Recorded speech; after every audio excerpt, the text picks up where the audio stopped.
Aproveitando que você está de pé, por gentileza, você que trouxe a sua Bíblia, localize comigo o livro do profeta Jeremias. Jeremias, seu capítulo de número 18. O livro do profeta Jeremias, no seu capítulo de número 18, quem encontrou, diga amém. Diz assim a referência bíblica: palavra do Senhor que veio a Jeremias dizendo: levanta-te e desce à casa do oleiro, e lá eu te farei ouvir as minhas palavras. E desci à casa do oleiro, e vi que ele estava fazendo um trabalho sobre as rodas.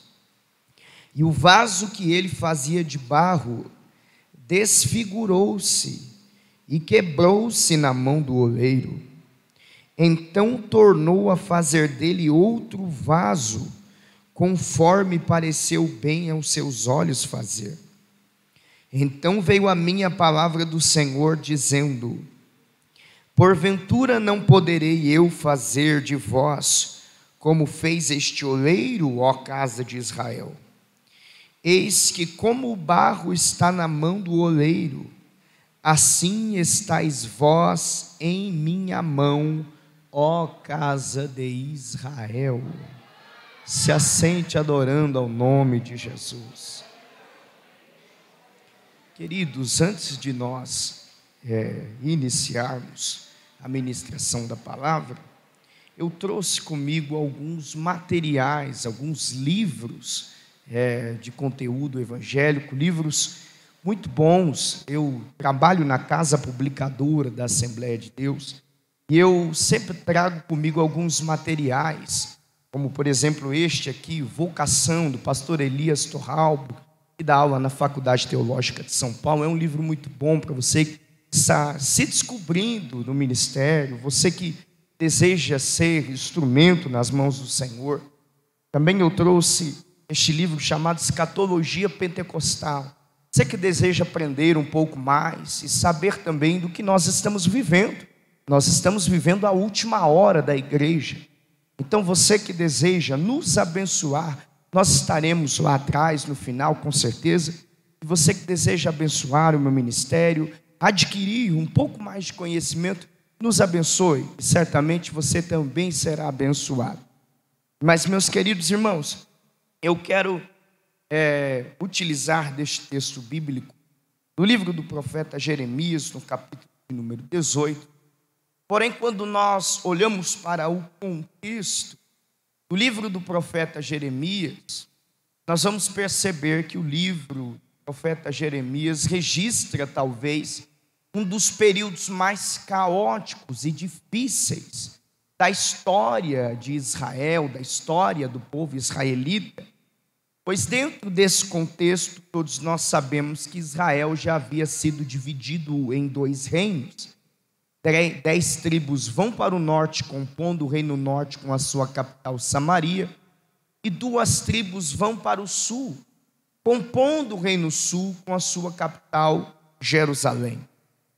Haja vista que dentro deste contexto, o reino norte já não existia mais, por conta de que todos os reis que se assentaram em seu trono foram reis pagãos, que pecaram contra o Senhor, não obedecendo os seus preceitos, os seus mandamentos, e assim Deus os entregou na mão da Assíria, por intermédio do conquistador Sargão, e este povo vai para o cativeiro, porém eles não regressam de lá.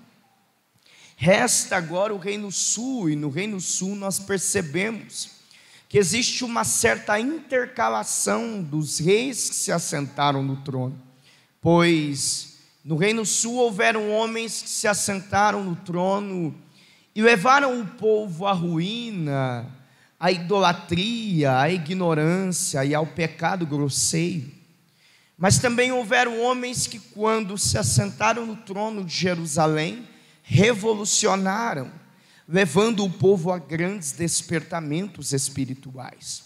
Por que não nos recordarmos de Josias, de Ezequias e de tantos outros homens que, quando tiveram a oportunidade de se assentarem no trono de Jerusalém, levaram Israel novamente a buscar ao Senhor e a obedecer os seus preceitos e os seus mandamentos.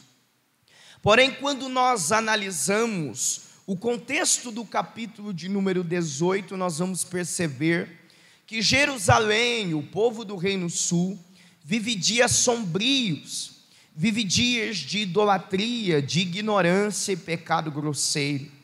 Este povo vive dias de um grande declínio espiritual, pois esse povo tem hábito de, pela manhã, oferecer sacrifícios a deuses estranhos, e à tarde eles oferecem sacrifícios ao Senhor como se nada tivesse acontecido.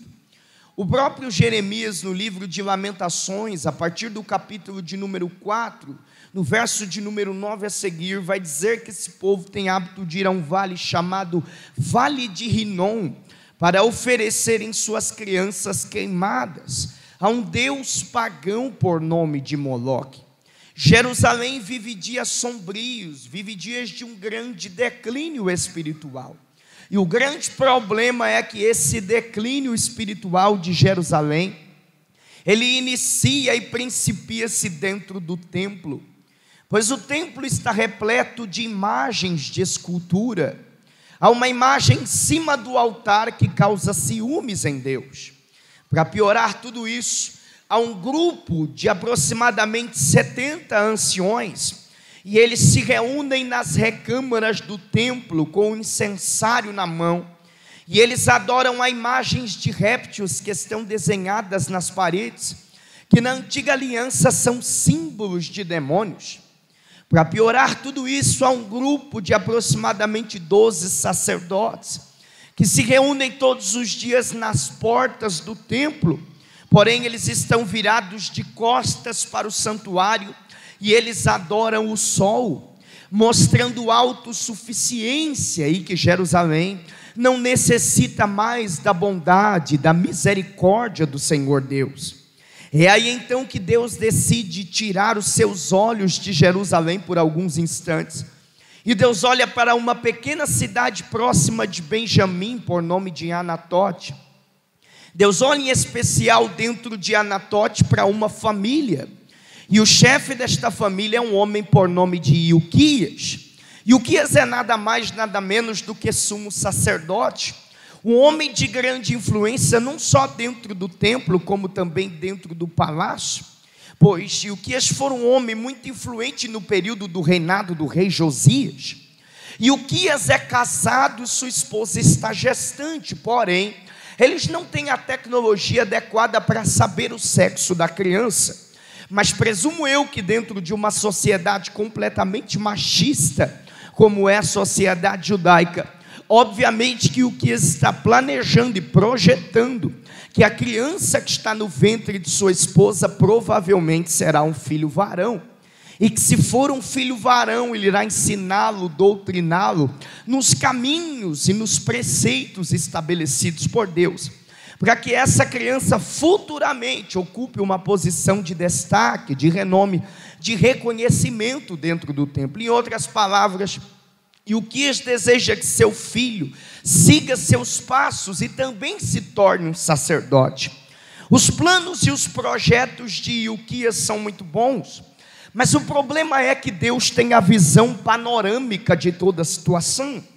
E Deus, tendo a visão panorâmica de tudo aquilo que ocorre dentro de Jerusalém, e principalmente dentro do templo, Deus entende que a real necessidade de Jerusalém não é de apenas mais um sacerdote para se corromper no meio de tantos que já se corromperam.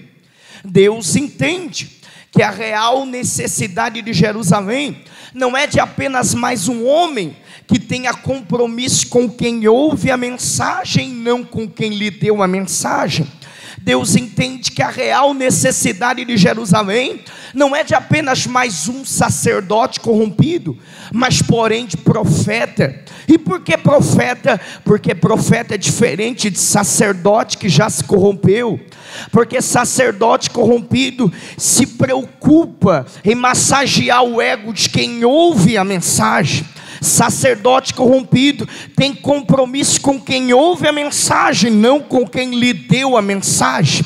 Porém, profeta não tem compromisso com quem ouve a mensagem, mas sim com quem lhe deu a mensagem. Profeta não faz arrudeio para segurar a agenda ou segurar o compromisso, mas profeta recebe a mensagem e entrega do jeito que recebeu. Eu percebo que a igreja evangélica brasileira contemporânea se acostumou muito com artista, porque artista você põe no YouTube, escolhe o tipo de mensagem que você quer ouvir. Artista, você paga o cachê e ele transmite o que você quer. Porém, profeta não. Profeta recebe a mensagem e entrega do jeito que recebeu. A igreja contemporânea necessita de menos artistas, de menos profissionais de púlpito e de mais profetas para transmitir a mensagem genuína do Evangelho. Então Deus, que já sabia o sexo da criança, já havia o vocacionado desde o ventre de sua mãe, pois ele não seria sacerdote como seu pai, mas seria profeta.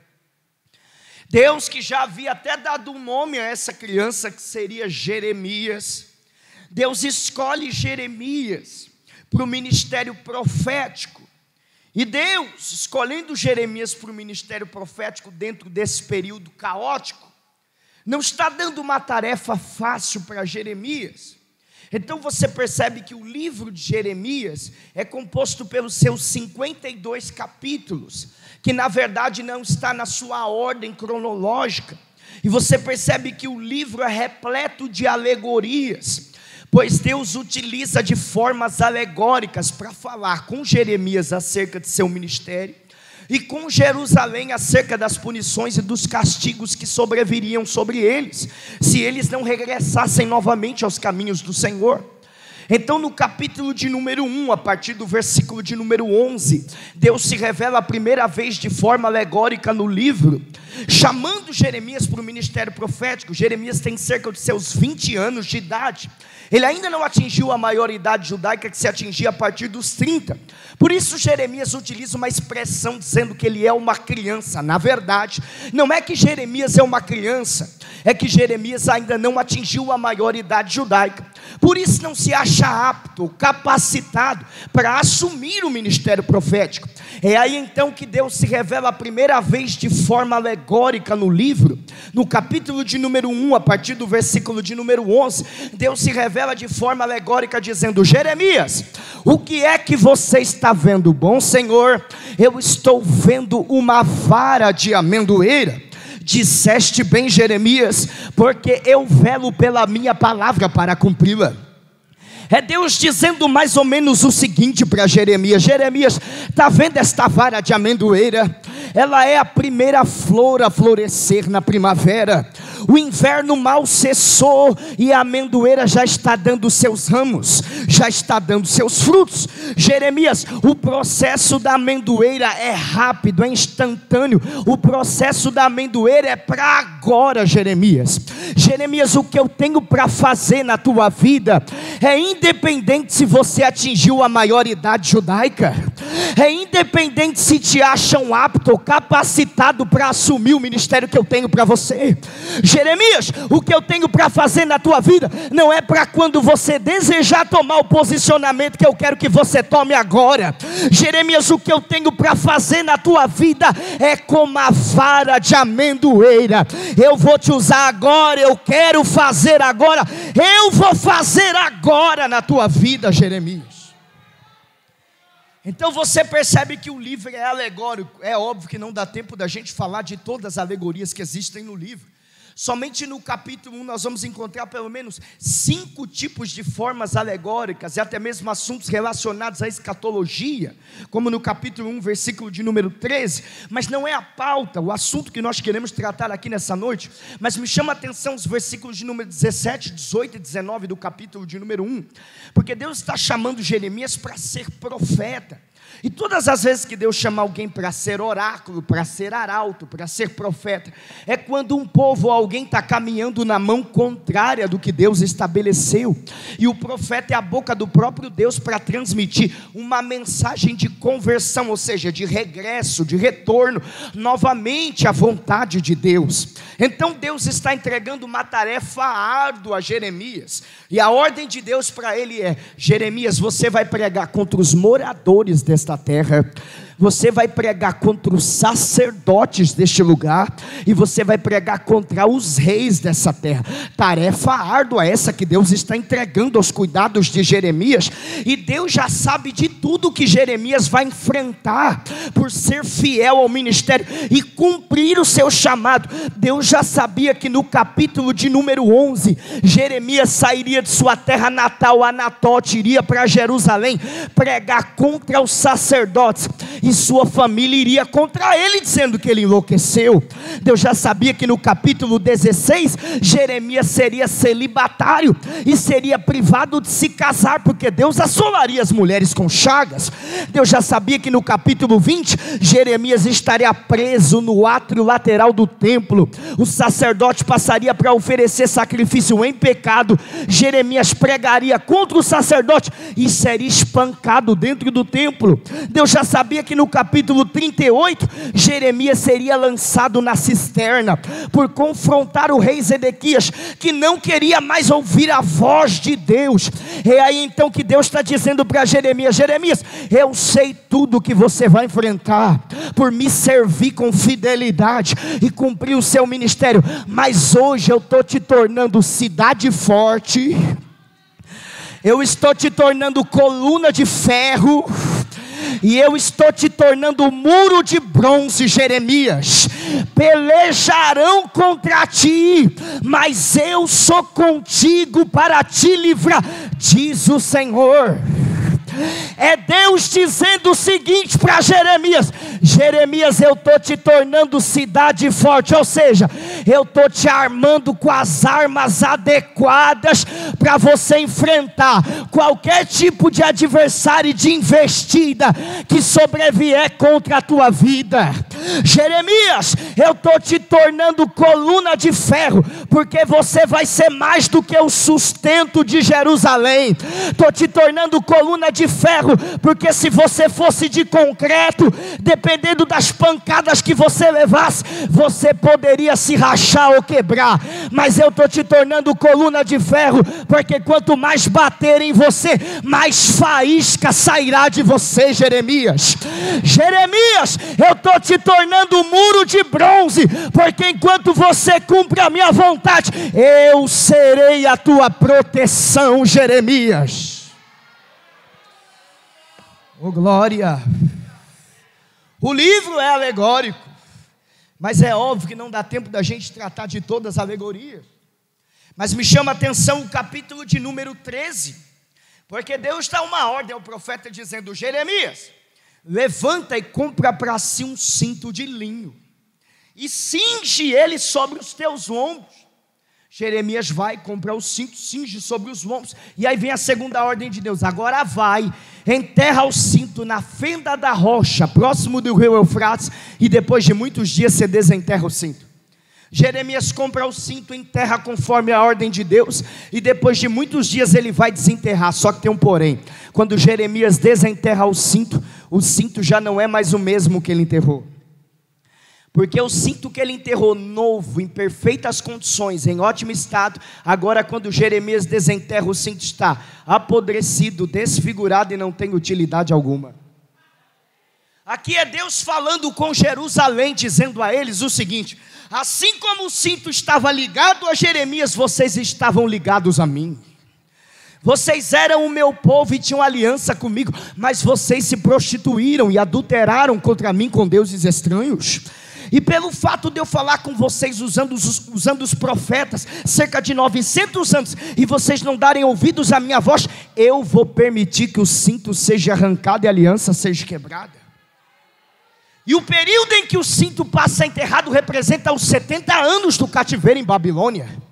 Só que vai chegar o período do cinto ser desenterrado, e representa o período que o povo vai voltar do cativeiro. Só que tem um porém. Quando o cinto é desenterrado, ele já não é mais o mesmo que foi enterrado, porque agora ele está apodrecido, desfigurado e não tem utilidade alguma. Aqui é Deus dizendo para Jerusalém o seguinte: sabe o que eu vou fazer com vocês por intermédio do cativeiro, da provação, da luta? Sabe o que eu vou fazer com vocês? Eu vou quebrar o orgulho de vocês. Sabe o que eu vou fazer com vocês por intermédio do cativeiro? Eu vou arrancar a soberba de vocês. Sabe o que eu vou fazer com vocês por intermédio do cativeiro? Eu vou fazer vocês sentirem saudades de mim e de Jerusalém. Aonde está isso, pregador? O sacerdote Seraías vai escrever um salmo muito triste, relatando como o povo está no território dos caldeus. E ele inicia o salmo de número 137 dizendo: e junto aos rios de Babilônia nos lamentamos e choramos, e nos lembramos ou sentimos saudades de Sião. Perceba aqui que o povo está sentindo saudades de Jerusalém. O cativeiro fez com que eles sentissem saudades de Sião. Aí sabe o que Deus está dizendo para alguém que entrou aqui nessa noite? Que as provações que você enfrenta, ou que vai enfrentar, não é porque Deus é um grande ditador e tem prazer em te ver sendo provado. Deus não te prova para te afastar ou para te fazer parar, mas Deus te prova para você sentir saudades de certos hábitos que você tinha antes e hoje não tem mais. Deus te prova para você sentir saudade do círculo de oração, do culto de ensino. Deus te prova para você sentir saudades dele. Oh, glória! Mas o capítulo de número 18 me chama a atenção, porque Deus dá uma ordem ao profeta dizendo: Jeremias, levanta, oh glória, desce à casa do oleiro, porque não é aqui, é lá. Lá eu te farei ouvir as minhas palavras. Jeremias vai, oh aleluia. E quando ele chega na casa do oleiro, ele percebeu, conforme a exegese do texto, ele percebeu que o oleiro estava terminando o trabalho dele no torno, nas rodas. E o vaso que ele estava fazendo de barro, nesse intervalo, nesse meio, final de processo, o vaso se desfigura e ele se quebra na mão do oleiro. Então o oleiro é obrigado a amassar e a iniciar todo o processo novamente. Pergunto-me, meus irmãos, será que a culpa foi do oleiro? Obviamente que não, porque se tem uma coisa que o oleiro sabe fazer muito bem é trabalhar com barro. Já dizia W.A. Tozer que se o barro não se entregar por completo, o oleiro não pode realizar o seu trabalhar nele. Porque quando o oleiro tira o barro do seu habitat natural, o barreiro, a primeira coisa que o oleiro vai fazer é purificar o barro de toda a inconformidade que há na matéria. Porque barro, antes de virar cerâmica, primeiro tem que ser limpo de toda a inconformidade que há na matéria. Barro, antes de virar cerâmica e estar em lugar de destaque, primeiro ele tem que ser limpo de toda a impureza que existe na matéria. Após ele purificar o barro, ele vai expor o barro ao tempo. Ou seja, ele vai expor o barro a condições climáticas diferentes. Então o barro que aguenta o calor tem que aguentar o frio. O barro que aguenta o sol tem que aguentar a chuva. Para que se torne uma matéria sólida e resistente, para que isso não interfira no seu processo futuro. Só que aqui, pastor Marco, eu encontro um problema muito sério. Porque na igreja contemporânea, há um punhado de crente dodói. Desculpe a expressão, há um punhado de crente dodói. Há uma síndrome que paira no nosso meio, é a síndrome do crente perseguido. De gente que diz que aonde vai é perseguido. Vou sair do departamento das irmãs, porque lá a líder não entendeu o meu ministério, não me dá oportunidade. Vou sair lá da igreja do pastor Marco, vou sair lá porque o pastor não me viu, o pastor não enxergou, o pastor está querendo barrar o meu ministério. É gente que na verdade nunca enfrentou perseguição e que, desculpa a expressão, não entendeu o conceito do evangelho e não tomou vergonha na cara. Porque perseguição foram que os nossos antepassados enfrentaram para que o evangelho chegasse até o nosso conhecimento.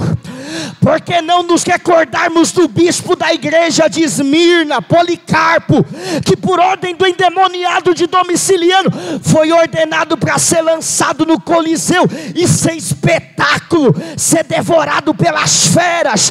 Quando a ordem saiu, a igreja tentou intervir, mas Policarpo batia no peito e dizia: não, eu sou como um trigo debulhado na boca dos leões, deixa ele me lançar lá. Quando Policarpo foi lançado no Coliseu, os leões viraram gatinhos, as feras amansaram. Policarpo atiçava os leões e os leões não vinham para cima dele. A igreja primitiva não cresceu na bonança, cresceu debaixo de luta, debaixo de açoite, de martírio e de perseguição. Se você que está aqui nessa noite talvez aceitou ao Cristo do Calvário pelos benefícios que Ele pode lhe dar, você está no lugar errado, porque aqui não é o baú da felicidade. O evangelho de Jesus não vai lhe proporcionar bonança.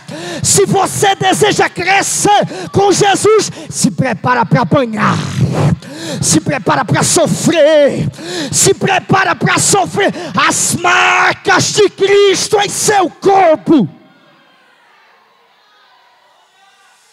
Alamaio, serime calamachúria. Oh glória. Vai apertar aí, mas se doer você diz aleluia. Eu vim pregar a palavra. Meu compromisso é com quem me deu a mensagem.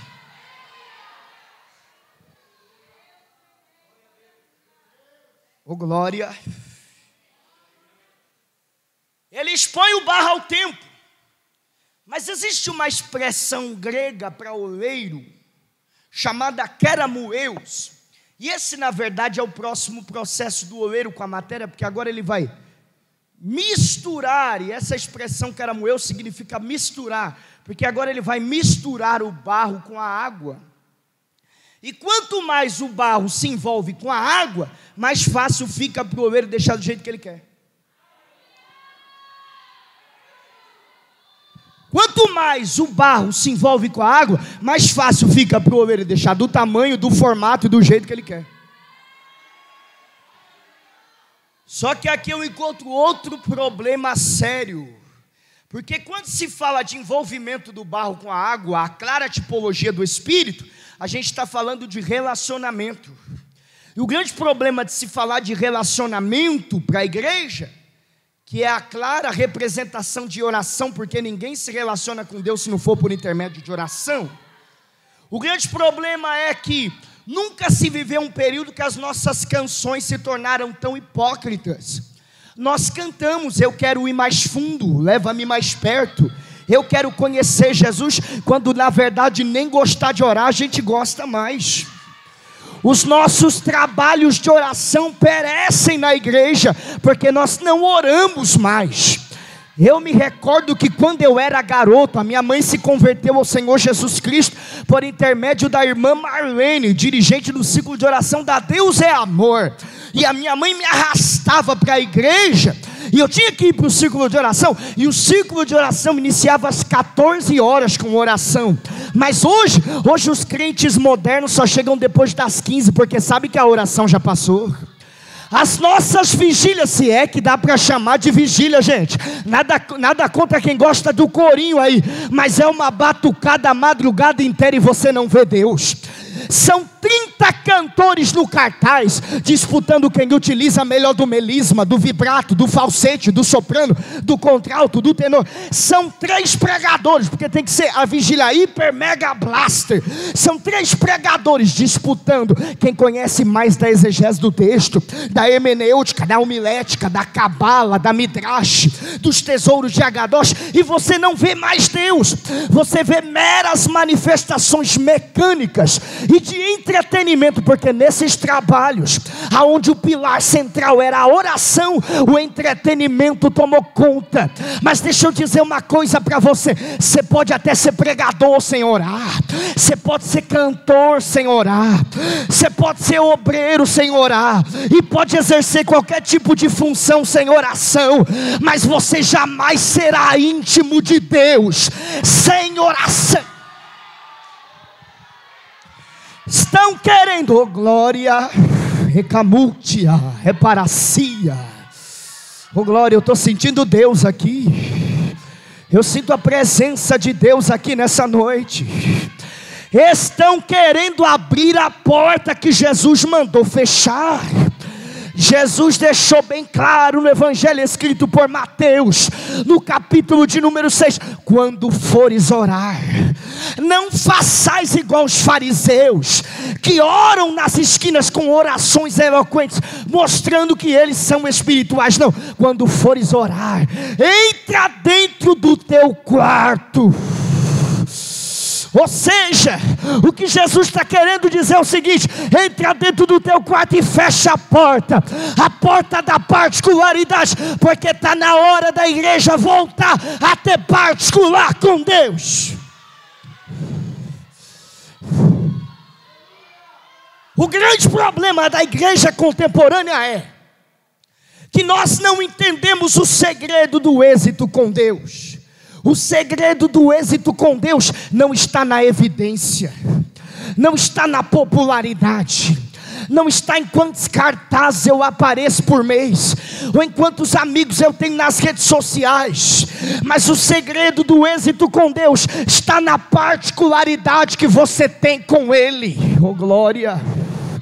Porque quem a rede social levanta, por ela mesmo se vai, mas quem é levantado pelo secreto e o particular que tem com Deus, Deus o sustenta quando coloca lá em cima. Oh glória, oh glória, oh glória. Deus me trouxe aqui não como erudito, Deus me trouxe aqui como oráculo nessa noite para a vida de alguém. E Ele está dizendo para alguém aqui nessa noite: fecha a porta da particularidade, fecha a porta que eu quero voltar a me relacionar com você. Fecha a porta da particularidade que eu quero voltar a expressar a você segredos que não revelei a ninguém. Fecha a porta da particularidade, obreiro, que eu quero te dar sermões que não dei a muitos para pregar. Fecha a porta da particularidade que eu quero me revelar a você. Recamútia, reparacia, reminaia. Oração não é princípio de batalha. Oração é batalha, oh glória. Eu garanto aqui, irmãos, que se eu levantasse a igreja para um clamor aqui, para uma guerra na oração, vai ter gente que com míseros segundos de oração não vai conseguir orar mais. Vai pegar o celular, vai abrir os olhos, vai conversar, vai sair para ir ao banheiro, porque oração, oh glória, não é o que eu faço quando eu preciso de Deus. Oração é o que eu faço para me relacionar com Deus. E se eu não consigo orar aqui, é porque já não oro em lugar nenhum mais. Porque oração é hábito, e se eu não tenho hábito de orar, eu não consigo orar. Porque oração é batalha. Recamútia. E aí não tem como fugir, porque nós estamos falando de relacionamento da matéria com a água. Nós estamos falando de ser espiritual. Não tem como fugir. Eu olho entre as 13 cartas que tem a autoria de Paulo, e eu não consigo deixar de admirar e seguir a carta aos Efésios. Porque dentre as 13 que tem autoria ou ditação de Paulo, a carta aos Efésios é até mais espiritual que a carta aos Romanos. E você vai ver que Paulo dá pelo menos 2 referências em cada capítulo, mostrando que todo cristão, não é moda, é necessidade de todo cristão ser espiritual. E que quem é espiritual não vive, não milita e não caminha no mesmo ambiente que o mundo, e que quem é carnal vive. Paulo deixa bem claro que quem é espiritual luta em outra dimensão, contra outros adversários e os reais adversários da igreja. Paulo deixa bem claro que se eu for espiritual, eu não vou precisar lutar contra esse corpo físico, mas vou passar a lutar contra os reais adversários. Quem são? Principados, potestades, as hostes espirituais da maldade nos lugares celestiais. Olha o que Paulo está dizendo, que o ambiente da batalha é outro, que o adversário real é outro. Pregador, como que eu vou lutar nesse ambiente contra esse tipo de adversário? O Senhor te deu armas. Segunda carta de Paulo aos Coríntios, capítulo de número 10, versículo de número 4, é a Bíblia, irmãos. Segunda carta de Paulo aos Coríntios, Paulo vai dizer o seguinte, que as armas da nossa milícia não são carnais, mas são poderosas em Deus, para destruição de fortalezas. Olha o que Paulo está dizendo, que nós recebemos o armamento espiritual adequado para militarmos nas regiões celestiais. Oh glória, eu sinto virtude de Deus aqui nessa noite. Logo vou entender, aleluia, que até o que eu tenho como conceito de culto não está limitado a 4 paredes, espaço físico, o horário estabelecido, ou porque eu pertenço a uma denominação evangélica. Romanos capítulo de número 12 deixa isso bem claro, divide o versículo em 2 partes. Paulo está dizendo o seguinte: apresentai os vossos corpos como sacrifício vivo. Glória. Essa expressão que ele utiliza aqui, acerca de sacrifício, é uma expressão grega chamada latreia, que significa servir ao serviço. Então quem serve, não serve somente dentro de 4 paredes, com horário estabelecido, ou porque pertence à igreja unida, mas quem serve, serve aqui, serve em casa, serve no trabalho, serve na faculdade. Ou seja, o seu culto e você ser culto, não está limitado a esse lugar. Você é culto lá no teu trabalho, você é culto na escola, você é culto na tua casa, aonde você está, você é culto a Deus. Paulo vai dizer que é o vosso culto racional. Eu não vou entrar a fundo, meu tempo já foi. Mas todas as vezes que Paulo utiliza essa expressão, falando acerca de homem racional, lei do entendimento, homem interior, ele está falando da mesma coisa, da partícula espiritual que existe dentro de todos nós e que precisa ser alimentada diariamente. Então quando ele diz, apresentai os vossos corpos como sacrifício vivo, santo e agradável, que é o vosso culto racional, ele está dizendo o seguinte, que é o vosso culto espiritual, ou seja, ele está dizendo que o culto não é na horizontal, mas o culto é na vertical, é de baixo para cima. Sei se você já participou daquele tipo de culto que Deus resolve sacudir a casa com glória, batiza, renova, cura.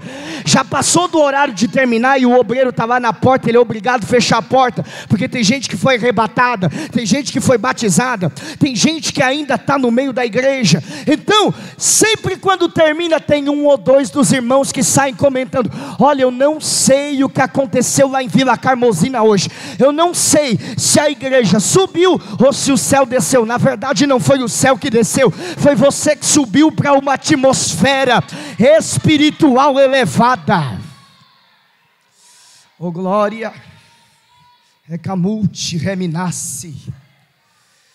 Então logo nós vamos entender aqui, que se o culto, fechei a Bíblia, se o culto, ele está fundamentado a uma região superior, precisamente as regiões celestiais. E o glória que sai da minha boca é armamento de guerra. A oração que sai dos meus lábios é armamento de guerra. Oh glória, a adoração que sai dos meus lábios é armamento de guerra. Logo nós vamos entender que as regiões celestiais não são lugar para brincadeira. As regiões celestiais são lugares de lutas e de batalhas espirituais constantes. É por isso que eu estou pregando aqui, pastor Marco, e tem gente que ainda não conseguiu sentir Deus. Tem gente que ainda não conseguiu entrar na atmosfera do culto, porque culto não é lugar de rever amigos. Culto não é lugar de Facebook, de WhatsApp, de Instagram. Culto é ambiente de luta e de batalha espiritual constante. Recamacia, reminácia, remaraio, serimi, evaragaio. Mas só que percebo que Paulo está tratando aqui, dizendo que as armas que nós recebemos, elas são poderosas para a destruição de fortalezas, ou seja, os demônios são organizados. Eles demarcam território. Eles demarcam territórios, estão armados fortemente para tentar anular as ações de Deus. Então entenda uma coisa, o mero fato de você sentar aqui 2 horas, e primeiro que isso não é culto, é só cumprimento de liturgia. Se você sentar por aqui 2 horas e não esboçar nenhum tipo de reação a Deus, isso aqui não é culto, é só cumprimento de liturgia. É maracia, recamúcia.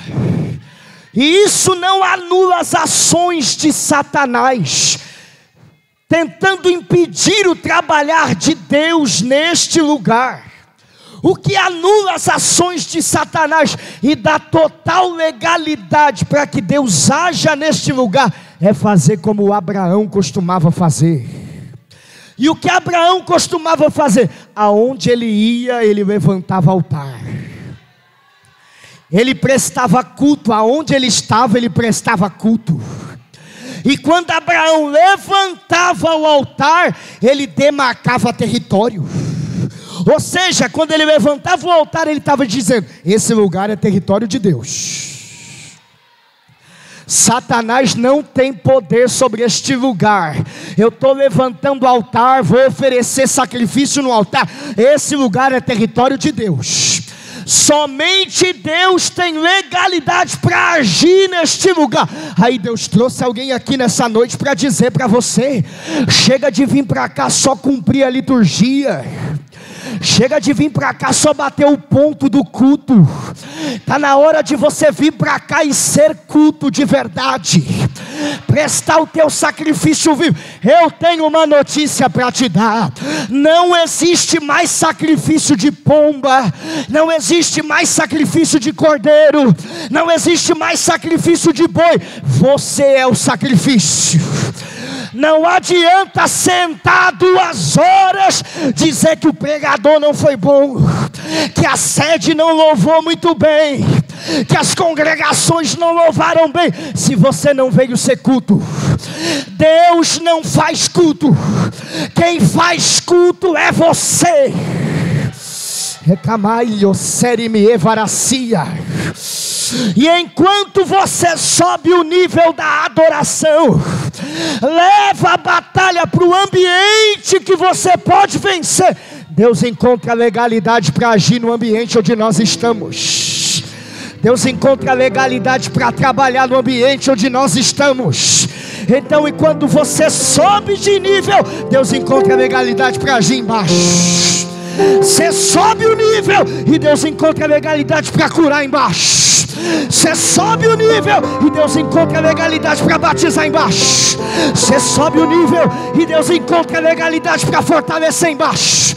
Você sobe o nível e Deus encontra legalidade para renovar embaixo. Você sobe o nível e Deus encontra legalidade para revestir embaixo. Você sobe o nível e Deus encontra legalidade para armar alguém aqui embaixo. Hoje é noite de subir o nível da adoração, de levar o culto para a verdadeira atmosfera dele. Então eu pergunto para você nessa noite: você veio cumprir a liturgia? Você veio ser fiscal do culto? Ou você veio ser sacrifício vivo? Ou você veio se ofertar no altar? Ou você veio para colocar a carne para queimar no altar? Se você veio para colocar a carne para queimar no altar, aproveita a oportunidade. Aproveita a oportunidade para colocar a carne para queimar no altar. Porque enquanto você queima a carne no altar, Deus encontra a legalidade para agir aqui.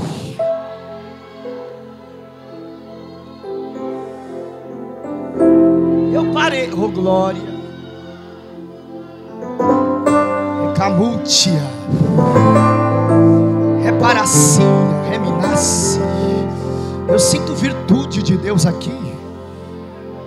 Recamacia, reminaia, Evoxa, remichovarakemi, evaracia, remuti, caladoxa, rauimi, evaracanto, reminaio. Oh glória, oh glória, remaracanto, reminácia. Pastor, Deus está armando esse setor aqui. Deus está revestindo esse setor aqui. Recamute, reminácia. Se prepara, porque Deus está levantando novos soldados neste lugar, valentes, dispostos a se entregar para a peleja. Deus está revestindo pessoas aqui com armas espirituais. Recamacia, reminaio, remicalacia. Ai, ai, ai, ai, ai, eu sinto Deus. Recamaio, reminácia. Ai, diocere me candaramachu. O diabo pensou que esse culto não ia acontecer da maneira devida. Tentou pairar sobre este lugar para impedir o trabalhar de Deus. Mas nessa noite, deixa eu descer aqui, Jeová Sabaote chegou. O Senhor dos exércitos entrou nessa batalha aqui nessa noite. E como prova de que Ele chegou nesse lugar, que Ele está aqui nessa casa, Ele vai começar a armar pessoas aqui. Ele vai começar a revestir pessoas aqui. Ele vai começar a encher pessoas aqui. Ele vai começar a renovar pessoas aqui nessa noite. Porque hoje é noite de peleja. Ganha aqui, Vila Carmozinho. Porque Jeová Sabaote chegou nessa casa. Quem é de batalha já entendeu. Quem é de batalha já entrou no clima. Quem é de batalha já sentiu virtude, já sentiu graça de Deus. Recamacia. Sobe o nível. Sobe o nível. Você veio para adorar, você veio para entregar. Se veio para entregar, aproveita a oportunidade. Aproveita a oportunidade para queimar no altar. Porque enquanto você queima no altar, Ele renova. Enquanto você queima no altar, Ele enche. Enquanto você queima no altar, Ele desperta. Enquanto você queima no altar, Ele visita onde você não pode ir. Enquanto você queima no altar, Ele dá livramento. Enquanto você queima no altar, Ele, oh meu Deus, repara que me reparacia, oh glória. Ai, o série me cantará machúria. Se eu fosse você, utilizava do seu armamento. Porque tem barreira caindo por terra. Tem barulho de corrente sendo quebrada aqui nessa noite. Ai, ai, ai, ai, ai. Recamaracia, reminaia. Remulte o série me evaragaia. Reparaqueme, jovaraqueme, evaracia. Oh glória. Escute, eu parei, fechei a Bíblia. Glória.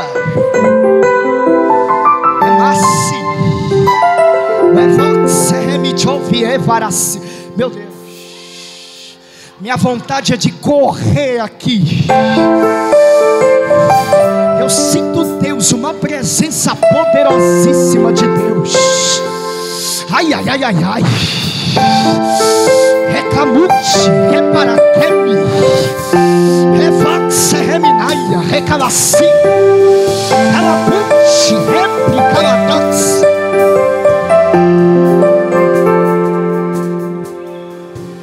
Tem gente que entrou aqui nessa noite nas mesmas condições de Abraão, no livro de Gênesis, no capítulo 15.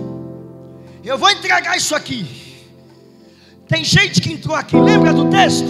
Abraão levanta o altar. Oh glória. Ele está se sentindo bem. É tardezinha. Só que Abraão vai partir uma série de animais no meio e ele os coloca no altar. E o texto diz que quando Abraão põe a carne para queimar no altar, oh glória, ela exala um cheiro. E o cheiro vai subindo. E Deus não ouve adoração com os ouvidos. Deus inclina as narinas para a terra para sentir o cheiro do que está sendo oferecido no altar. Por isso o sacrifício tem que ser vivo, santo e agradável a Deus. Oh glória. Só que quando Abraão põe a carne para queimar no altar, o texto diz que sobreveio sobre ele um sono de morte. É a primeira referência de batalha espiritual na Bíblia aqui. Sobreveio sobre ele um sono de morte, porque ele estava bem até chegar no altar, mas foi ele pôr a carne para queimar no altar, sobreveio sobre ele sono de morte. É gente que estava bem até chegar aqui. Chegou aqui, o cansaço espiritual te pegou. Não consegue se concentrar no culto.